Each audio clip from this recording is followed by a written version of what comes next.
এই যে প্রথমবারের মতো বাচ্চা বাচ্চা ছেলেগুলা খেলতে গেছে। হ্যাঁ মুরব্বী ইয়ান আপনি কি তাকন বাচ্চা বাচ্চা ফুলান ফাটাইছেন কিল্লাই বড় বড় ফুলান রাই ক্রিকেট খেলতেছে।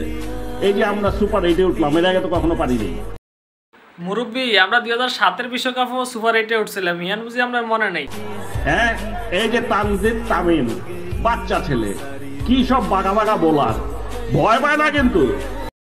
মুরব্বী এই বাচ্চা ফুলায় ভয় পায় না, কিন্তু 2 বিশ্বকাপ মিললেও 3টা ম্যাচ ভালো খেলতারা নাই, হুদাই আল্লাহর রাস্তায় উইকেটটা দিয়েছে, তাই না মুরব্বী?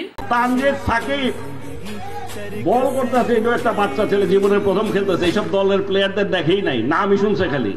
জীবনে প্রথম না, প্রথম বিশ্বকাপ, ও কিন্তু অনেকদিন ধরে এই দলে, হিয়ান বুঝি আপনার মনে নাই? হ্যাঁ, ওর বল করে যে একটু ভয় পায় না। বড় বড় প্লেয়াররা থমকাই গেছে, একে কই থেকে আসলো। রিশাদ হোসেন বাচ্চা ছেলে, ওর বলই বুঝতে পারে না। মুরব্বী ইয়ান আপনি ঠিক কইছেন, তানজিদ সাকিব আর রিশাদ বালা খেলছে, বালা পারফরমেন্সই করছে, ইয়ান আপনি ঠিক কইছেন। হারতে পারি আমরা হারতে পারি, কিন্তু কাউকে ভয় পাই না। লড়াই করে জিতবো আমরা, এবং এটা একমাত্র সম্ভব এই নতুন প্রজন্মের মাধ্যমে।